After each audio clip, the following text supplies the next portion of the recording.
VSiN, the sports betting network.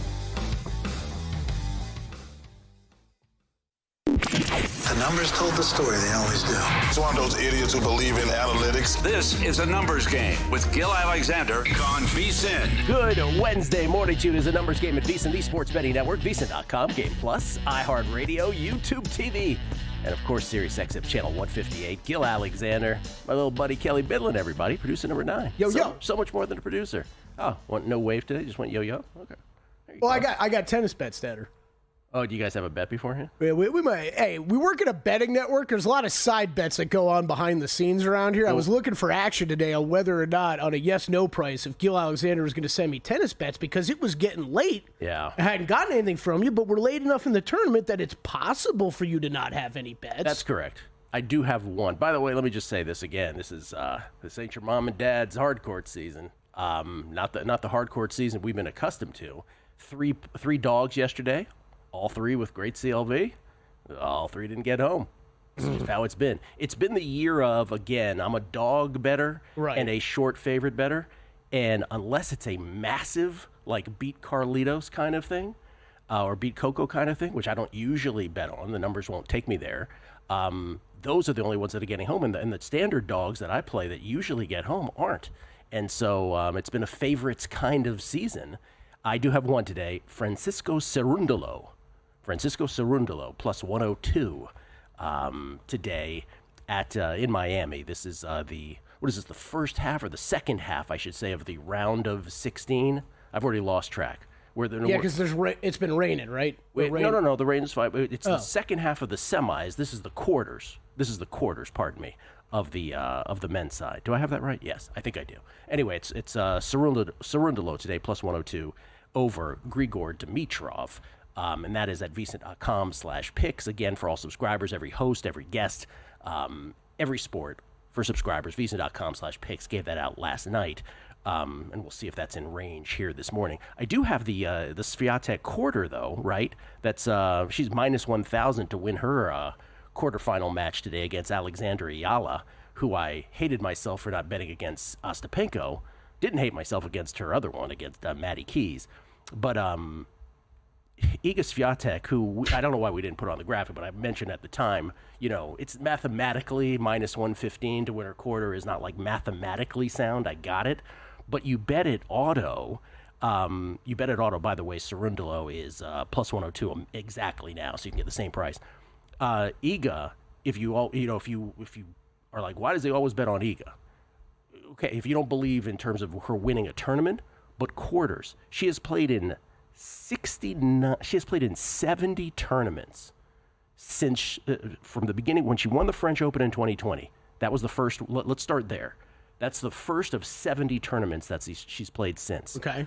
She has won 22 titles. She's gotten to the finals 3 other times. So that's 25 out of 70. She got to the finals. 22 of them she won. She got to additional 15 semifinals. So she's 22-3 in finals? Correct. Wow. So but 15 other semifinals. So out of the 70 tournaments since that French Open title in 2020, she has won her quarter 40 of those times. That's 57%. That's pretty good. She's won her quarter. She has gotten to the quarterfinals 7 additional times. So she's played for the quarter 67% of the time. Jeez. I don't know if you know that's 2 out of 3 tournaments. And that's even with this quote-unquote, period of time where she's not playing as well, according to some, right? So 67% of the time she's played for the quarter, including today where she's minus 1,000. We have her at minus 150. Just a last thing on this. Since 2022, she has not won her quarter a grand total of 5 times. You can count them on one hand. Wow. So if you wonder why I just bet it auto minus 115 and just walk away, even though it's not mathematically sound necessarily, it's not even worth doing math. Well, this is like the Paul Carr Kelly system play today of the tennis player I've heard of. Who's she playing today? Alexandra Ayala, a Filipina. No idea. Yeah, who's been awesome. Who's best part of her career. Anyway, didn't plan on starting with tennis, but since you had a side bet, there you go. Russell Wilson signed by the Giants. Can we talk about this for a second? Because I find this fascinating now. We are, So by the sad. way, we're going to get to baseball. Mark Borchard, base winner, has finally shown up with his season-long baseballs today. We've had Sporer on. We even had Joe Pita on. Mark Borchard, base winner, on. Today on the show, we'll talk golf with Kelly Houston Open preview. Zach Cohen on the Sweet 16. Matty Cox will join us here momentarily, talk Sweet 16 with us. Jason Weingarten from Under a Cloud of Smoke later. But I want to start with the Russell Wilson thing because it says so the Giants signed Russell Wilson, in case you missed it, in case you were trapped under a heavy object. This on the heels of them signing Jameis Winston, literally moments before that. Okay, not moments, but you get the idea. So now their quarterback room, I love a room, Russell Wilson, Jameis Winston, Tommy DeVito. Oh, by the way, they also have the third pick in the draft. So pushing this forward to the draft where we all like bets, and let me just say again with the NFL draft, this is no longer the ATM machine it used to be. We can say that now, right? This is no longer something we should assume we're going to win money on. It used to be a cash cow. It may not necessarily be. But the Giants, and I want to give you 3 options here, Kelly, and you tell me what's at play here. Option number 1, the Giants with the third pick in the draft, they signed Winston and Wilson now. They figure they can't trade for Cam Ward. The cost is too prohibitive. They're not going to be able to pull off a trade to number 1 for Cam Ward. And they feel like the Browns are going to take Shedeur Sanders, so therefore they decided we're going to sign 2 veteran quarterbacks, and then with a third pick, we'll either go with Travis Hunter or, I don't know, Jackson Dart if they thought something else. So there's 2 offshoots to scenario Abdul number Carter. 1. Yeah. Or Abdul Carter, right. So option 1, again, they can't trade for 1. They're convinced the Browns are taking Shedeur at number 2. Option number 2, they figure they can't trade for Ward. The price is too high at number 1. That the Browns they're not convinced the Browns are going to take Shedeur, but they don't like Shedeur themselves or any other quarterback, so they decided to do this. And then what was option 3? I already forgot what option 3 was. Well, option 3 would be... option 3 is they can't trade for Ward at 1. Right.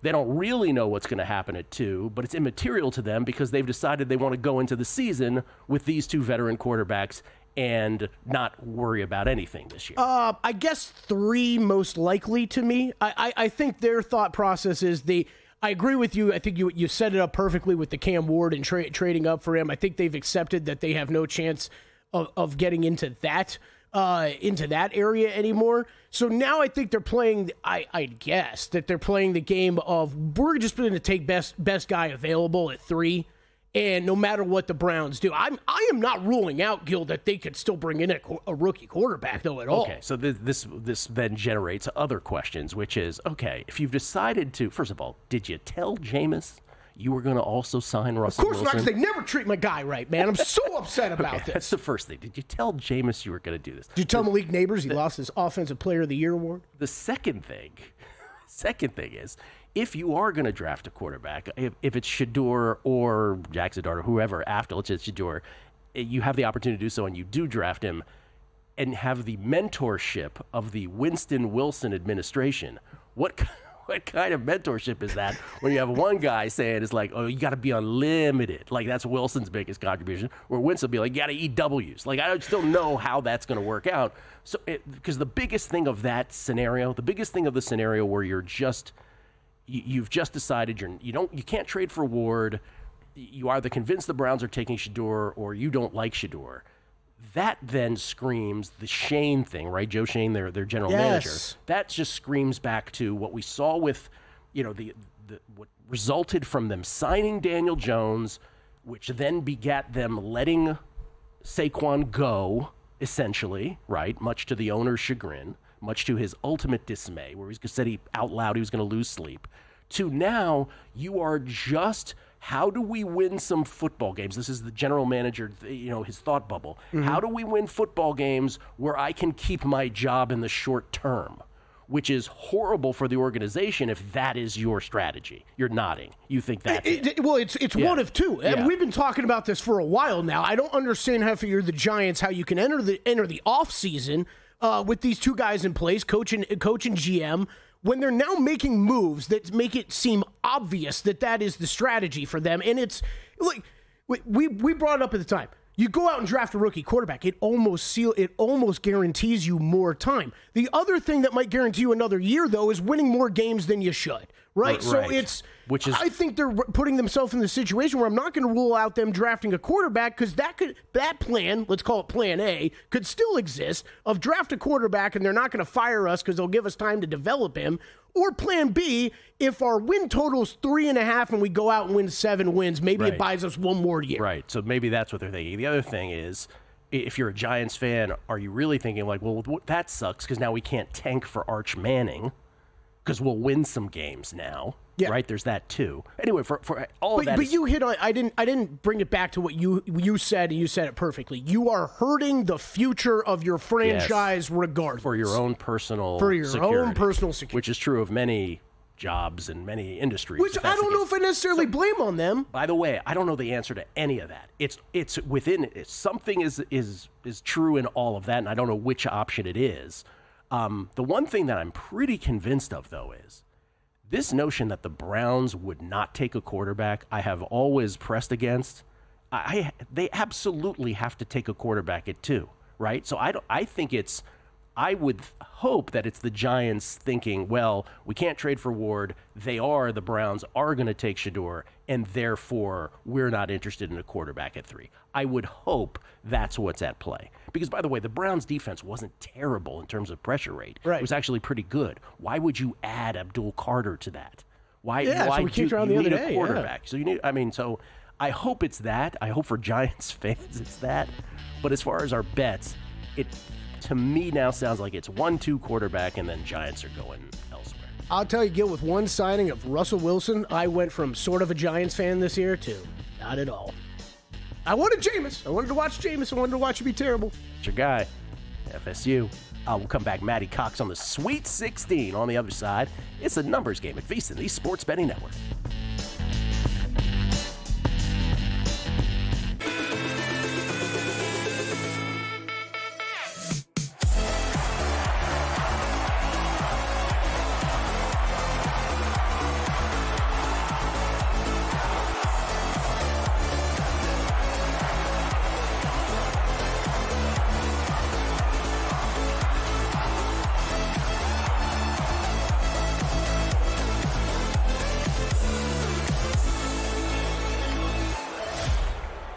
So, Paulie, have you had a chance to read the VSiN Daily yet? Yeah, came in at 3 a.m. What's Bill doing up that late? Well, rumor has it, it starts off with a 12-hour meditation session.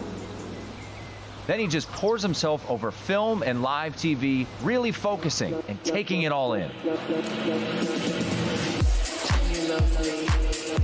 Bill's in with the biggest insiders, talking trade secrets, strategies, the whole 9, absorbing the info.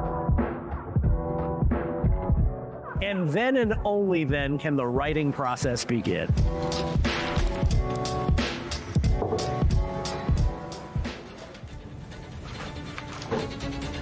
In Las Vegas, Bill's late night becomes your early morning. Wake up to the very latest betting insights in your inbox with the VSiN Daily. Sign up for free at vsin.com/newsletter.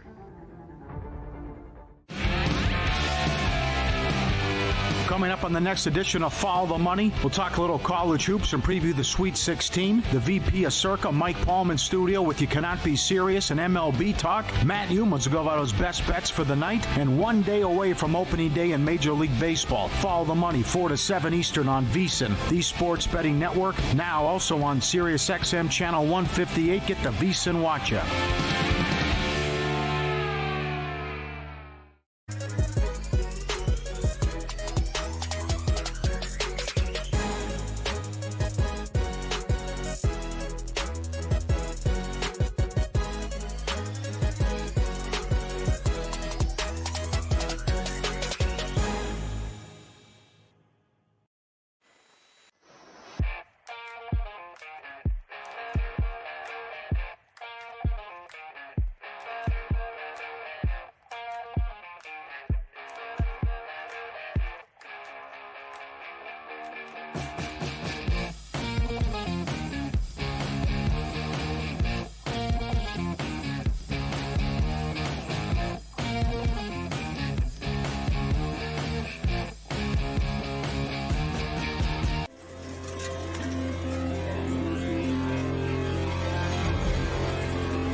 Numbers Game on VSiN, the sports betting network.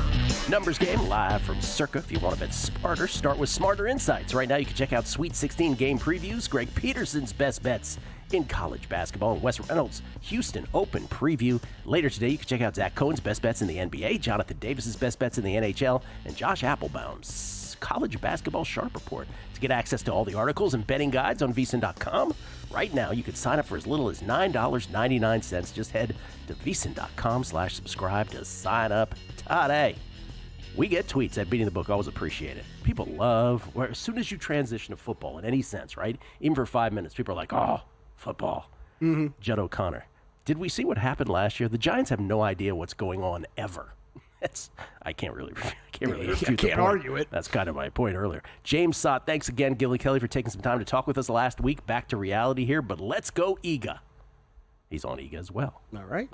Yes, great meeting James and his crew. It was great meeting Donnie earlier this week, who gave me just a really nice gift.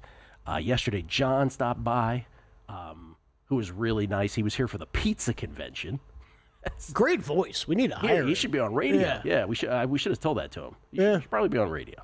Great voice. Yeah, he's here for the pizza convention, which I've now been at. Chance Copperpot DM'd me about it yesterday. Pizza convention. It really sounds like we're missing out, Gil. Shrek McPhee, who has no longer decided to trip us up with other kind of monikers. Thank you, Shrek. Ever since I met his parents, he's kind of piped it down. I met your parents, Shrek. Is that what happened? Yeah, at the South Point. Genty, 25-1 to be drafted by New England, he says. Mini Derrick Henry that Vrabel had in Tennessee helps a young quarterback, especially after the Diggs signing. All that money spent on defense, it cannot be a defensive player unless Carter falls to 4. NCI 95 Gambler, what are your thoughts on my Pat signing Stephon Diggs? I don't like it one bit, and it's not because of the ACL. I feel like it's like Devontae going to the Raiders and add that to Vrabel is a run-first coach. Yeah, I didn't really move the needle for me either. I mean, NCI 95, quite frankly. Two quick thoughts. I think I think on paper, it just looks like an awful signing to me. Like, I don't understand it. I don't think it's the piece. I think you're spending too much on a guy that's coming off an injury that we don't really know where he's at 31 years old. But, as you bring up so many times, you've got a quarterback that you're trusting on a rookie deal. You got money to burn. Go out and spend it if it helps develop. Go up and spend it. That's how you win. Stringfellow Hawk, our buddy who we met also, he says, don't know why the Giants signed Winston, nor does it matter if he's playing. The season is gone in the crapper. Draft the best available player at 3 and a quarterback in round 3 or later. Stringfellow, I would go with that strategy as well if I were there. Let's hope that that's what they're thinking. D-Gen Southern Gent.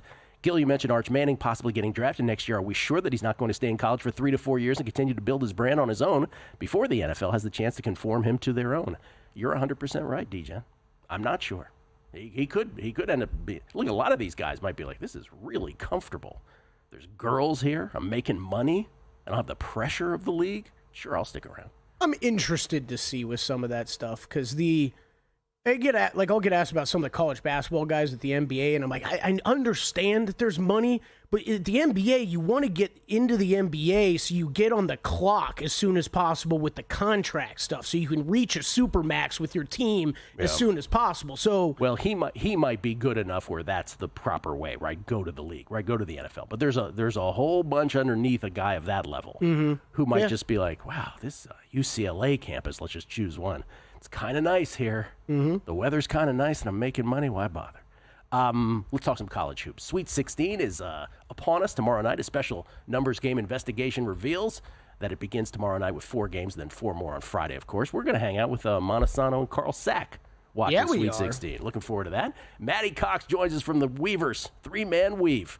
Back at his, he was in Vegas last week. He didn't say hello, which, we're okay with, because, they're big time in us. But he's back where are you at? Mother-in-law's? Is that what you are today? Yep. Yeah, down in the Naples community here in Florida. So working coast to coast this week, all over the place. In Florida, he said. Yeah. Wait, Matt, real quick. What is the casino game of choice for the 3-man Weavers? Blackjack, I guess, but certainly don't consider ourselves card counters or have any sort of edge. I will say with the youngsters who are part of our group this year, my brother's bachelor party, which turned out splendidly, by the way, craps was their game. Okay. Basically writing random guy, hot streak, befriending that guy. that friendship manifest into lifelong friendships, those types of things. So certainly not plus EV type players with us today, but it was one this weekend. But it was a fun experience. No, but that's what casino's gambling about. That's why it kills me inside a little bit, Gil, when I see all like the electronic machines now post COVID, where it's like, no, you take away the fun of a craps table where that stuff happens, where you get to emote. Yeah, and you make friends. All right, let's do this night by night. Let's start with, we'll do it chronologically. Let's start with tomorrow night. 4 games, 2 in the East, 2 in the West. Arizona, let's start with the East. Arizona, Duke, and BYU, Alabama. These aren't actually chronologically tomorrow night. The first game is BYU, Alabama in terms of a tip.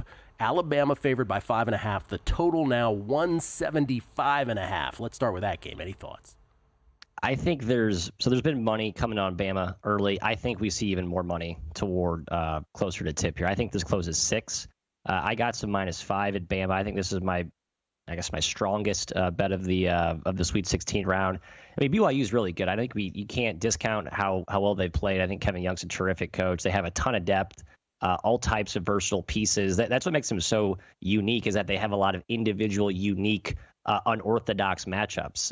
With Demon as sort of that point forward, they got some bullies up front. They got some shooters. And the way they play is just a little bit different with Kevin Young kind of bringing an NBA type of offense there. But Bama is going to be ready for all of them. It's a great coach, great staff there. I think their talent plays up in this game.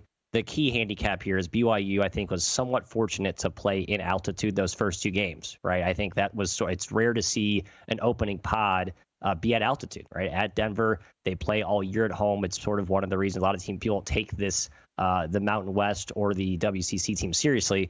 So BYU kind of rode that wave of momentum to get past that first pod. I think they kind of come back down to earth, figuratively, with the drop in altitude against Bama here. I think the tide roll. What about a drop in elevation, though, in addition to the drop in altitude? No, this is a question for the listeners. Duke later in that same region. Duke, a 9-point favorite over Arizona. Do they run out another opponent here, or does Arizona have a puncher's chance? I do think so. I'm not going to lay it, though, because I think the fact that they played once this year, Tommy Lloyd, who I know you're no fan of, the fact that they have seen this prep before does make me feel like it's going to be harder for Duke to blow them out again. That's just a dumb anecdotal. It's hard to blow a team out twice, but I think in this matchup, in this spot, it might be harder than usual for Duke to extend. That said, I think if you're going to bet this game, why not bet Duke? I think they've just completely on both sides of the ball. I think John Shire as a schematic coach has actually been very impressive. He's really attacked some good mismatches the first 2 rounds. I think he can maybe do that again in the rematch. But at -9, I don't think there's a ton of value there. Okay. So I passed. What about the 2 West regional games tomorrow? We'll take them as a pair. Texas Tech, 5.5-point favorites against the only double-digit seed still alive, John Calipari's Arkansas squad. Yep. And then Maryland, Florida. Florida's favored by 6. I'm hearing a lot of love from Maryland. And I as a Maryland sort of guy, I have a lot of friends who went to Maryland. I just don't get that. Well, I'm curious what your take is. I think Florida's the bet here. I haven't officially played it yet. I think there might be some Maryland buyback, but I'm hoping it doesn't go to 7. I think the Florida bigs, the army of bigs they have, is a good kryptonite to the Crab Fives dynamic duo up front and Reese and Queen. Thank you. But the Florida, the depth they have in the perimeter as well, I think they come at you in waves of bodies. I'm not sure the Terps can continue to burn the nets at the rate they have. I thought the Ram Colorado State scout was great against Maryland. You make them shoot a ton of threes. They made a ton of threes, and they still had to have that crazy buzzer beater just to get by the Rams. The depth has been a concern that Willard cited all season. If it doesn't show up in this game, I think it does show up in the second leg if they are able to get by Florida. I still think Florida overwhelms. I think Florida had their toughest test of the tournament until next game with that tough Hurley scout. I think they roll here. Again, 6 is no bargain. I'm hoping it comes back down to 5 with some of that interest skill you mentioned. It seems like is out there. It might be coming. But I will probably lay Florida at 6 if it doesn't move close to post. I think I am too. For me, it's just a depth thing with Maryland too. Like at some point, your lack of depth has to matter. And Florida, right? It's not the Crab 10; it's the Crab 5. That's exactly right. That's exactly right. Friday, we'll just give you the quartet of games. You tell me what you like best in chronological order. In the again, these are in the South and the Midwest, but in chronological order. It's Mississippi, Michigan State. The Spartans favored by 3.5. Kentucky, Tennessee. The Vols favored by 4.5. Then it is Michigan, Auburn. Auburn up to 9-point favorite now. And then Purdue, Houston with the Cougars favored by 8. What do you like best? I got one bet in this this quadrant here, or this quartet, as you said. I like Michigan. You kind of alluded to it. I think this spread's too big. The whole narrative is how lucky Michigan is and how much of a fraud they are because they've been winning close games. But a lot of those games, they were favored by big numbers, right? I think this is actually a good spot where they're playing up as a dog, and I think they can keep it really close. Dusty May's a terrific coach. I think the size they have up front with Wolf and Golden, I'm not saying they're going to outplay Broom and Cardwell, but I think you can at least call that close to a wash. And the way Trey Donaldson's playing, stud point guard, little revenge on his mind, playing his old team, I think there's a lot to like here with the Wolverines going against the big bad Auburn Tigers. So I will take 9 if that's just a big number to me. Yeah, I'm on Michigan, and I got the worst of it. I bet it at 7.5. I was like, this is too much. Now it's I don't get the Auburn money. I don't. I really don't. Yeah. SEC steam probably is what it is. Well, doing well so far, that's for sure. 7 SEC teams, a record in the Sweet 16, as they try to advance it to record numbers moving forward to the Elite Eight and Final Four as well. Thank you, Matt. Appreciate it. Appreciate you, fellas. Matty Cox from 3Man Weave at 3MW_CBB, by the way. And they're off.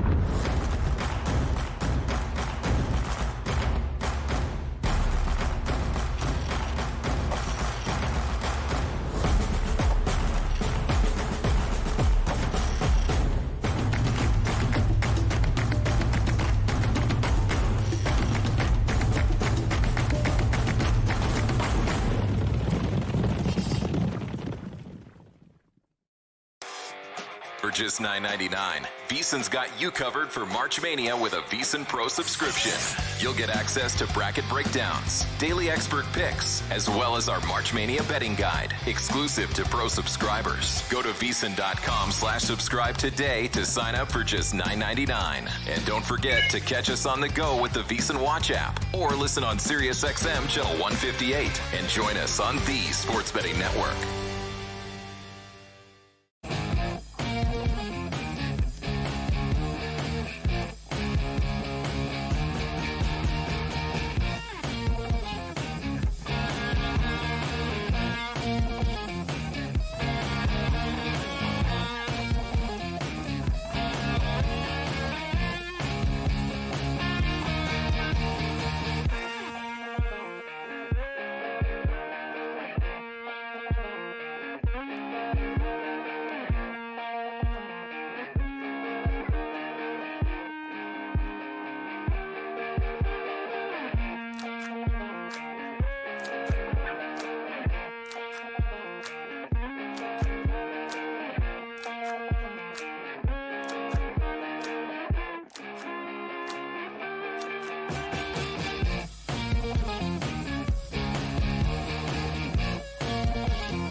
This is VSiN, the sports betting network.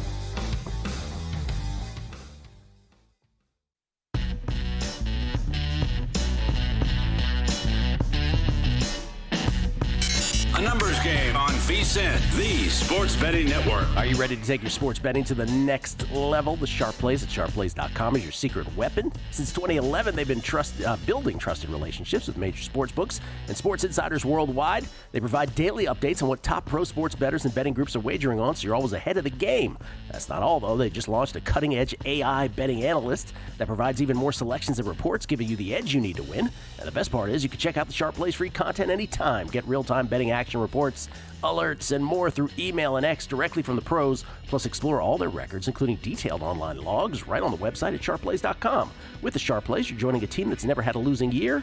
What do you have to lose? Start today. Get access to the best betting insights at sharpplays.com.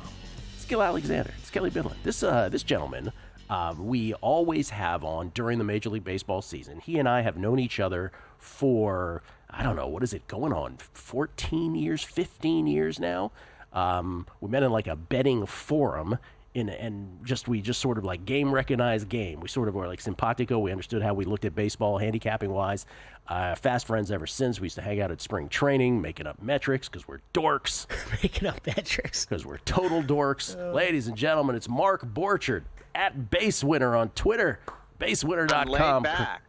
Got my mind on my money and my money on my mind. They can also spit some rhymes. Well, I actually waited for that, so I didn't even step over myself. So that's wonderful. I'm happy to be on your show, Gil. It's really great to talk to both of you guys. And you're right. We go back. I think it's 17 years, Gil. Oh my God, long time. God.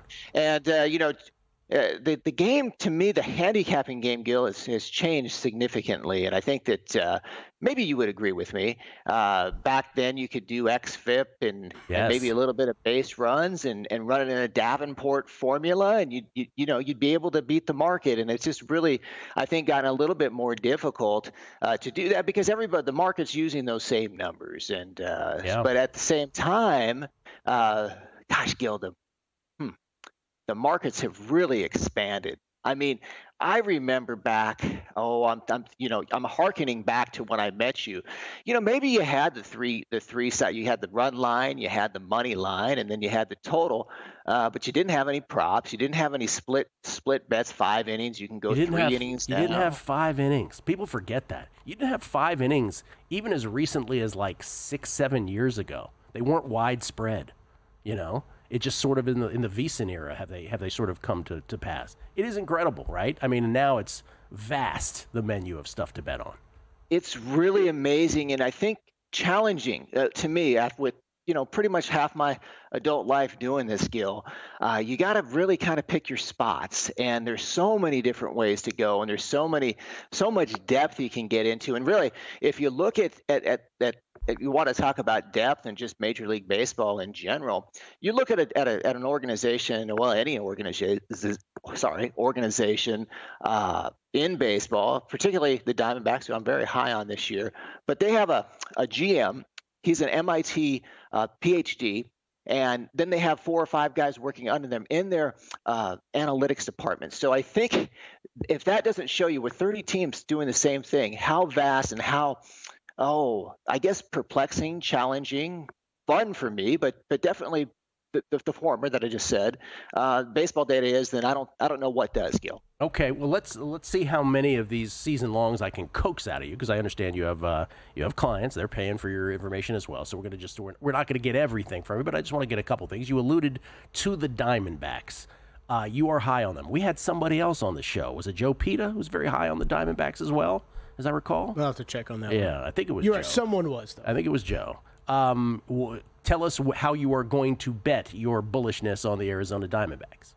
Well, you can basically bet it many different ways, but I have them for best record in baseball at 25-1. I've got them for number 1 seed in National League at 16-1. Another thing I'm doing is Torey Lovullo, manager of the year, at 11-1. And then pitcher with most wins, close to my heart, Corbin Burns. He elected to stay here in Phoenix, and and take a little bit less money. I think that's good, and I think that the stuff is best in baseball, or maybe second or third best in baseball. I think at 16-1, Burns with the most wins is a good opportunity, Gil. Wow. So number 1 seed. What was your number on that? I'm getting 16-1, and I haven't run it today, but I think I ran it a few days ago, a couple days ago actually, for the seed. And because the reason I seize on that obviously is because part and parcel with that is that would mean that they would win the division, right, and beat the Dodgers. So that's pretty incredible. Also, the fact that you would think, that it's worth a bet on that. Like, you think whatever number you got, you said 16-1, that represents good value. Yeah, and so like before people like throw stones at me, I guess. I mean, I don't know, because the Dodgers are getting so much love in the betting market, and like this guy actually have the Diamondbacks projected for more wins than the Dodgers, although I do like the Dodgers as well. But the way that I'm projecting things within my simulations and modeling for the futures market is I'm not looking at like these made up stats. I'm looking at for the bullpen, last 300 plate appearances for walk percentage, last 150 plate appearances for strikeout percentage and ground ball percentage, and then I evaluate. I come up with a base winner ERA based on those numbers. So I'm not like totally making stuff up. And then yeah, and then for the offense, I'm looking at last 500 plate appearances, and I'm using base runs created based on an OPS adjusted for the park factor. So they're not these outlandish numbers, and then I run them in a 5,000 simulation, and that's what I'm getting, Gil. So yeah, no, I really I appreciate you saying that, because for new listeners who are not familiar with you, there is no one more granular and relevant granular stuff than Mark is with Major League Baseball. So these are not just, again, as he put it, he's not just pulling these out of where. This is with simulation and then mathematically what represents value. So 16-1 Diamondbacks, because intuitively I would think 16-1 is not long enough, but you're telling me otherwise, and I believe you on that. So 16-1 for best record for the Arizona Diamondbacks. Well, check this out. Talking about the NL West, Gil, and I run this. The Dodgers, I understand, have 2 wins, but it goes into the simulations, and based on the component factors that go into the stuff, I've got the Diamondbacks and the Dodgers with the exact same thing. I've never seen this. 49.3% to win that division would give you plus 103 odds from a true odds standpoint, Gil. So definitely there's value in the division plays, and really everything you can think of on the Diamondbacks, Gil. But not World Series, not pennant, because you don't want to deal with the vagaries of the postseason. Oh, no. I actually have some plays on them. I just have a lot of futures this year, Gil. So I just, as far as getting to all of them, it's probably not possible in a segment of and talk about them, cohesively in a even a 15, 30-minute segment. But yeah, and I simulate the playoffs. I just because I think a better play is to either make the playoffs or to win in the division. Right. I think probably, Gil, the to make the playoffs for me would be, if you had to make one bet on the futures for this season, the Diamondbacks to make the playoffs, I think, would be your bet, Gil. Okay, so if you had to distill it to one, that's the way you would go on that. Before we get to the break, because I want to get to individual stuff on the other side, give me one more sort of what might be an outlying base winner projection on a team, like a team that that most people don't have on their radar that you think might be a postseason team, or perhaps the opposite, a team that most people think is a done deal that they'll be in the playoffs that you are not nearly as high on and think could miss. Well, I'm certainly bullish on these Twins, Gil, and I just want to pull up the projections that I have for them from a win standpoint, and I don't have it sorted correctly, but I will find them. Maybe there we go. I've got them with 94 roughly wins. Wow. And in the market they're at 83 wins. So there's definitely some value there. Some of the fun plays that I made in this division was I did a Minnesota first to Cleveland second division exacta, and I have that at plus 760, getting the odds and significant value there based on the projections. A Minnesota Cleveland exacta. For those of us who have the under on Cleveland season win total, that's not music to my ears. What do you have projected as the Guardians win total?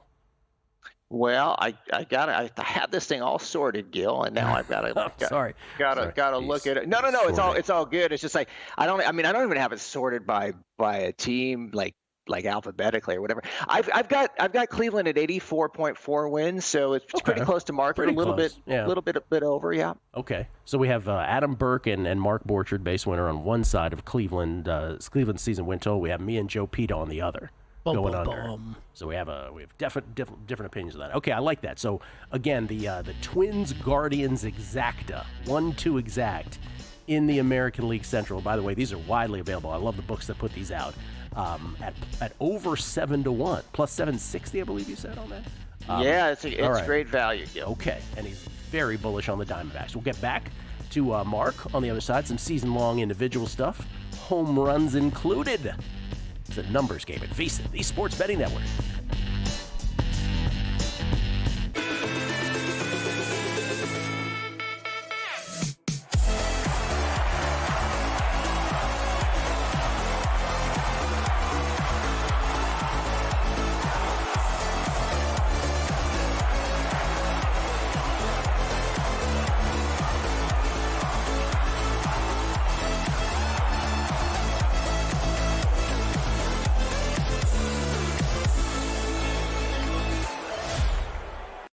Sports betting game with VSiN's exclusive betting splits. Stay ahead with real-time market trends and track bet percentages on any matchup, then uncover the edge by comparing them to the amount of bets placed to find out where the sharp money is headed. Upgrade to VSiN Pro to access betting splits, live odds, line moves, power ratings, and in-depth game analysis. Go to VSiN.com/pro to join VSiN, the Sports Betting Network.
VSiN, the Sports Betting Network. Ready to get in on the action? First Bet has you covered. Sign up now to access exclusive promotions and bet on hundreds of thrilling horse races every day right from your phone or computer.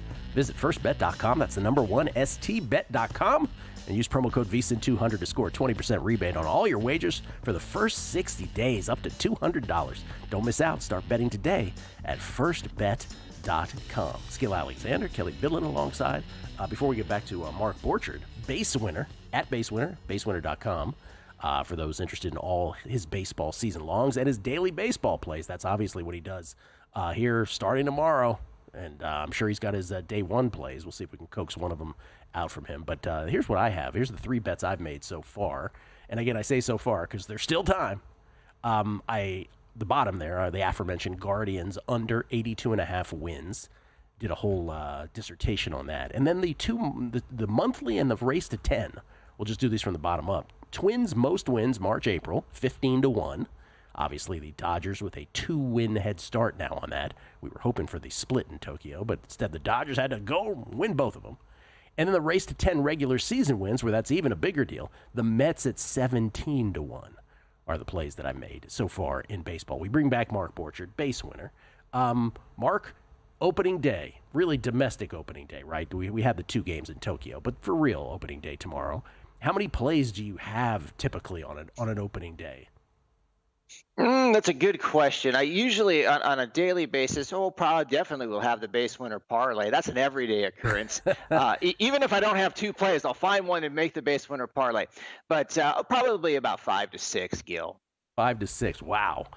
Steve Fezzik's favorite thing in the world. He goes, this Mark Borchard, he's so intelligent. Clearly, he's doing everything by the book, and he's a grand. And then he throws out a parlay at the end. It really drives him crazy. It goes against. Well, I can certainly make a case for why play parlays, and in fact, I will. Gil, one of the things I'm going to be able to post articles and analysis on my site this year, which I'm really excited to do. And that's one of the things I've already written, why play the parlay, and that'll come up here in the next few weeks, Gil. So I will refute that because it's been very, very good for me, Gil.